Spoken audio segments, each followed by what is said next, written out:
Euzu billahi mineşşeytanirracim. Bismillahirrahmanirrahim. Elhamdülillah ve salatu ve selamu ala Resulillah. Değerli arkadaşlar, Menna'ul Kattan'ın Mebahis fi Ulumul Kur'an adlı eserinin ikinci dersini yapmak üzere birlikteyiz.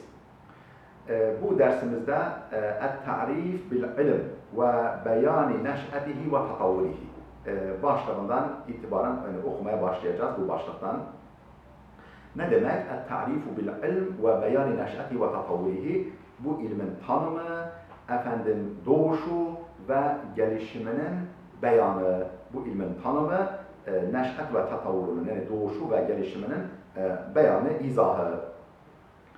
El-Kur'an-ül Kerim huve mu'cizetul İslamil halidetu elleti la yeziduha tekaddumul ilmiyyu illa rusuhan fil i'caz. Kur'an-ı Kerim İslam'ın ölümsüz mucizesidir. Ebedi mucizesidir. Öyle bir ebedi mucize ki elleti la yeziduha tekaddumul ilmiyyu, ilmi ilerlemeler, ilmi gelişmeler, ilmi inkişaflar ancak onun kökleşmesini, gönüllere, hayata kökleşmesini artırıyor. Daha doğrusu kökleşmesini artırıyor. Fil i'caz, yani eşsizliğinde kökleşmesini.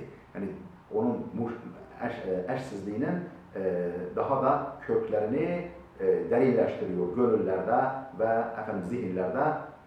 Onun mucizeliğini daha da bir kökleştiriyor, daha bir derinleştiriyor. Yani zaman ihtiyarladıkça Kur'an gençleşiyor. Başka bir ifadeyle ilmi gelişmeler, haşa onun bazı tespitlerini, ondan sonra hükümlerini çürütmek şöyle dursun, daha bir haklılık kazandırıyor, haklı olduğunu daha bir aydınlatıyor. Enzelehullahu ala Rasulina Muhammedin liyuhricen nase minel-zulumati ilen-nur. Allah onu Efendimiz, elçimiz, bize elçi olarak gönderilen Muhammed'e indirdi, iletti. Niçin? liyuhricen nase minel-zulumati ilen-nur. Ta ki insanları inkarın, dalaletin karanlıklarından iman ve hidayet nuruna çıkarsın diye. Bu amaçla Allah Efendimiz Muhammed'e onu indirdi, vahyetti. Ve yehdiyehum ila sıratal mustakim, ve insanları dost doğru yola iletsin diye. Fekâne salavatullahi ve selamuhu aleyhi yubellighuhu li sahabetihi ve hum arabun hullasun feyefhamunehu bi seliqatihim. Ve izâ iltebese aleyhim fehmu ayetin minel ayati se'elû Rasûlallâhi anhâ. Resulullah sallallahu aleyhi ve sellem, yani Allah'ın salatı ve selamı üzerine olsun Hazreti Peygamber, onu yubellighuhu li sahabetihi, sahabilerine tebliğ ediyordu. İnen her vahyi sahabilerine iletiyordu. Ve hum arabun hullasun. Peki onlar nasıl insanlardı? Onlar halis, muhlis Arap idiler. Dilleri Arapça, ondan sonra örf ve adetleri Arabi, kültürleri Arabi, tam Arap idiler. فَيَفْهَمُونَهُ بِسَلِقَتِهِمْ, kendi dil zevkleriyle. Selikat, dil zevki, dil melekesi ile onu anlıyorlardı. Fazla bir çabaya, gayrete, sözlük karıştırmaya ihtiyaç duymadan onu anlıyorlardı. وَاِذَا الْتَبَسَ عَلَيْهِمْ فَهْمُ آيَةٍ مِنَ الْآيَاتِ, ayetlerinden, yani Kur'an'ın ayetlerinden herhangi bir ayetin anlaşılması onlara belirsiz, onlara kapalı geldiğinde, yani bir ayeti anlayamadıklarında se'elu Rasûlallâhi anhâ, o ayet hakkında Allah'ın elçisine soru soruyorlardı. Böyle bir imkanları vardı onların. Rava Şeyhan ve gayruhuma an İbn Mes'udin kâle lemma nezelet hâzihil âyetu, estaizu billah, ellezîne âmenû ve lem yelbisu îmânehum bi zulmin. En'am 82. Şakka zâlike alennâs فقالوا يا رسول الله وأينا لا يظلم نفسه قال إنه ليس الذي تعنون ألم تسمعوا ما قال العبد الصالح إن الشرك لظلم عظيم إن الشرك لظلم عظيم Lokman 13 إنما هو الشرك وروى الشيخان. Şeyhan dediği iki şeyh, yani Buhari ve Müslim. Buhari ve Müslim ve gayruhuma ve daha başka muhaddisler, hadis alimleri nakletmişler. Kimden? Aktarmışlar. Hani İbn Mes'udin kal, büyük sahabi, büyük Kur'an alimi İbn Mesud'dan, İbn Mesud şöyle der, şöyle demiş, yani İbn Mesud'un şöyle dediğini bize aktarmışlar. Lemma nezelet hadihil ayetu, şu ayet indiğinde, hangi ayet?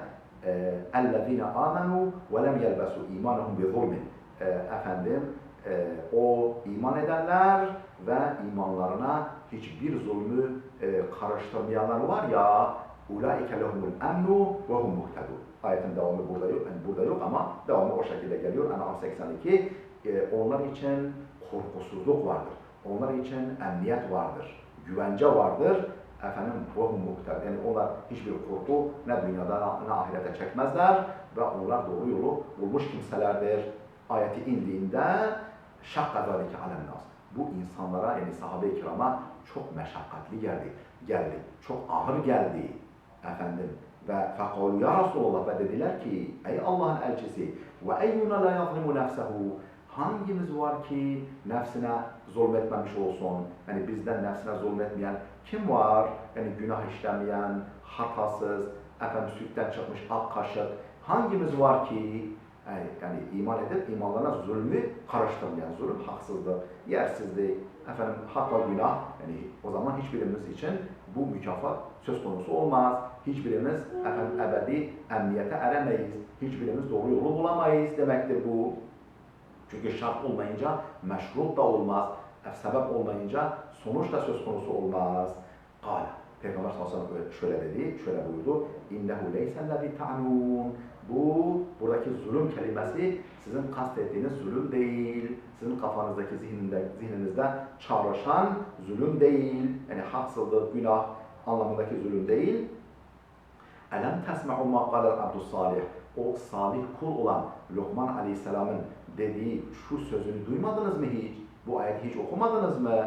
Abdest salih dedi Lokman Aleyhisselam, Lokman suresinde geçiyor bu. İnne şirke la zulmun azim. Hiç kuşkusuz şirk, hiç kuşkusuz ki şirk büyük bir zulümdür. Yani zulmün en büyüğü şirktir. Burada efendim iman edip de imanlarına zulmü karıştırmayanlar derken, yani şirki karıştırmayanlar demektir.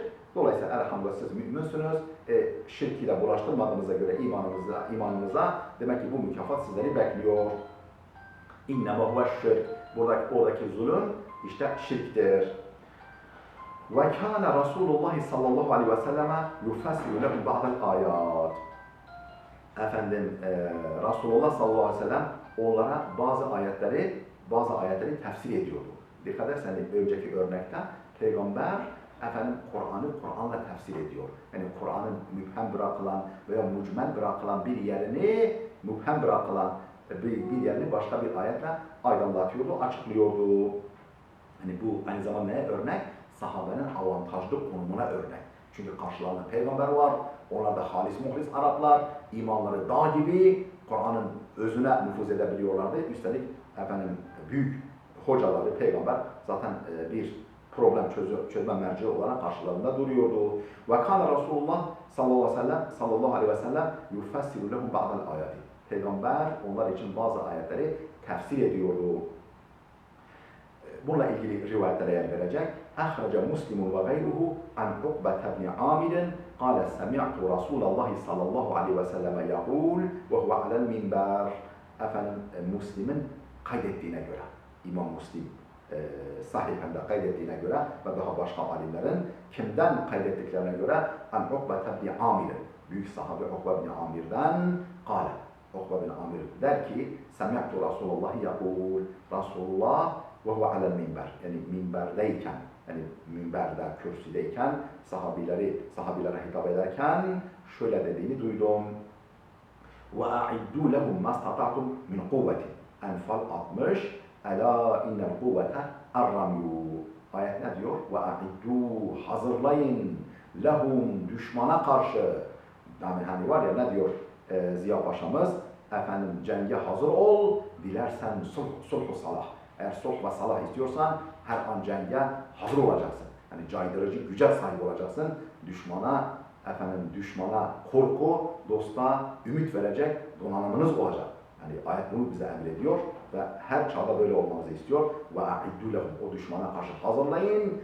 Mestata'tu, gücünüzün yettiği kadar, min kuvvetin, kuvvet hazırlayın. Yani bu kuvvet kelimesi tırnak içinde öyle bir kavramdır ki efendim her dönemin efendim savaş silahlarını içine alacak şeylerdir. Yani oktan, mızraktan, kılınçtan tutun efendim besili atlara, günümüzde uzun menzilli füzelere, hatta uzay mekiklerine varıncaya kadar düşmanı caydıracak, gözdağı verecek her şey bu kuvvet kapsamına giriyor. Kuvvet hazırlayın o düşmana karşı. Peygamber bu şöyle buyurdu, bu ayeti okuduktan sonra Ela dikkat edin, innel kuvvete arramyu. Buradaki hazırlamamız gereken kuvvetten maksat atmaktır. Bu atmak da çok geniş çerçeveli bir kavramdır. Atmak. Yani efendim mızrak atmak, efendim kılıç sallamak, ondan sonra ok atmak, işte mermi atmak vesaire. Yani atmak, yani atılabilecek ne varsa hepsi bu kuvvet kapsamına girer. Bu işte peygamberin ayette kapalı gibi duran bazı ifadelerini açıkladığına, peygamber tefsirine bir örnektir. وحرص الصحابة على تلقي القرآن الكريم من رسول الله صلى الله عليه وسلم وحفظه وفهمه وكان ذلك شرفا لهم وحرص الصحابة. Sahabe büyük istek gösteriyordu. Hırs, yani böyle aşırı bir istek gösteriyorlardı. Neye? Ala telaqqil Kur'an-ı Kerim, Kur'an-ı Kerim'i edinmeye, direkt almaya. Kimden? Min Resulillah. Resulullah'ın ağzından ve onun yaşantısından direkt almaya büyük hırs, büyük özen, istek gösteriyorlardı. Ve hafzihi ve fehmihi, efendim ondan ezberlemeye ve onun izahatları ışığında anlamaya büyük özen gösteriyorlardı sahabe. Ve kana zalike şerefen lehum. Ve bu onlar için büyük bir şerefti. Bunu bir şeref olarak addediyorlardı. Evet, ne zaman biz sahabe gibi efendim Kur'an'la meşguliyeti en büyük şeref, efendim padişahların tacına değişilmeyecek bir şeref olarak addedersek, o zaman onlar gibi efendim cihana yön verir, muallim olur, medeniyette onlara üstad oluruz inşallah. An Enes radıyallahu anhu kal, yani bunu şimdi örneklendiriyor bu tespitini. Enes radıyallahu anh'tan rivayet edildiğine göre o şöyle demiş, Enes bin Malik, kâner raculu minna izâ qara'el bekarata ve âle imrana cedde fînâ. Efendim bizden bir adam, kâner raculu fînâ, bizden bir adam, izâ qara'el bekarata ve âle imrana, Bakara ve Ali İmran surelerini okuduğunda cedde fînâ, bizde büyük adam kabul edilirdi. Cedde, yani böyle büyük adam, rehber adam kabul edilirdi. Tabi onlar bizim gibi efendim kuru kuruya okuyor, tecvidle okuyor. Kimimiz bunu da maalesef beceremiyoruz ya. Okuyor, efendim anlamadan tekrar etmiyorlardı. Efendim onlar 10 ayet ona, belki gelecek ileride 10'ar ayet öğreniyorlardı, ezberliyorlardı, anlıyorlardı, ahkamıyla amel ediyorlardı, hayata yansıtıyorlardı. Ondan sonra ikinci bir 10 ayete geçiyorlardı. Dolayısıyla o epey bir zaman alıyordu. 5-6 sene alabiliyordu Bakara ve Ali İmran'ın içselleştirilmesi, sindirilmesi, öğrenilmesi, tırnak içinde öğrenilmesi zaman alıyordu. Dolayısıyla bir adam Bakara ve Ali İmran'ı okudu mu, bu bizim belirttiğimiz usulle, yöntemle cedde fînâ, bizde büyük adam kabul ediliyordu. Ey azula, cedde bana azula, büyük adam oluyordu. Ravahu Ahmed fi Musnedihi. Ahmed bin Hanbel bu hadisi Musned isimli eserinde nakletmiş. Ve harradu kezalike alel ameli bihi vel vukufi inde ahkamihi. Bence ve harradu değil de hurridu. Ben onu yanlış okudum harekesini. Ve hurridu kezalike. Onlara teşvik edilmişlerdi. Harrada teşvik etti. Hurrida teşvik edildi. Onlar teşvik ediliyorlardı. Peygamber tarafından, tabi Kur'an tarafından önceden aynı şekilde alel ameli bih. Kur'an'la amel etmeye teşvik ediliyorlardı. Vel vukufi inde ahkamihi. Efendim dur dediği yerde durmaya teşvik ediliyorlardı. Yani ahkamı yanında, ahkamı sınırında, çizgisinde durmaya, yani onun sınırını, kırmızı çizgilerini aşmamaya teşvik ediliyorlardı. Ruya an Ebi Abdurrahman Sülemi ennehu kâle haddesena ellezîne kânû yukribûnena el-Kur'âne ke'Uthman ibn Affan ve Abdullah ibn Mes'ud ve gayrihima أنهم كانوا إذا تعلموا من النبي صلى الله عليه وسلم 10 آيات لم يجاوزوها حتى يتعملوا. Bence bu yeteammelü değil, yeteallemu olması lazım. Baskı hatası. Hatta yeteallemu ma fiha minel ilmi vel amel. قالوا فتعلمنا القرآن والعلم والعمل جميعا. رواه عبد الرزاق بلفظ قريب من هذا. Efendim Ebu Abdurrahman Es-Sülemi'den rivayet edilmiş. Ennehu kâle. Ebu Abdurrahman Es-Sülemi şöyle demiş. Efendim haddethenellezîne kânû yukri'ûnenel Kur'an. Bize Kur'an hocalığı yapan, bize Kur'an'ı öğretenler bize şöyle anlattılar. Şunu anlattılar bize. Kimdir bu bize Kur'an'ı öğretenler? Ki Osman ibn Affan, Hazreti Osman, Halife Osman. Bakınız değerli kardeşlerim, efendim halife de olsa bir sahabi, büyük komutan da olsa, yargıç da olsa muallimdi. Yani muallimliği, Kur'an muallimliğini, Kur'an öğretmenliğini efendim birinci görevleri bilirlerdi. Çünkü onlar efendim Sa'di Şirazi'nin ifadesiyle çölde, kupkuru bir çölde çıkan su sızıntılarına benziyorlardı. Yani nasıl ki kupkuru bir çölde su sızıntısı çıktığı zaman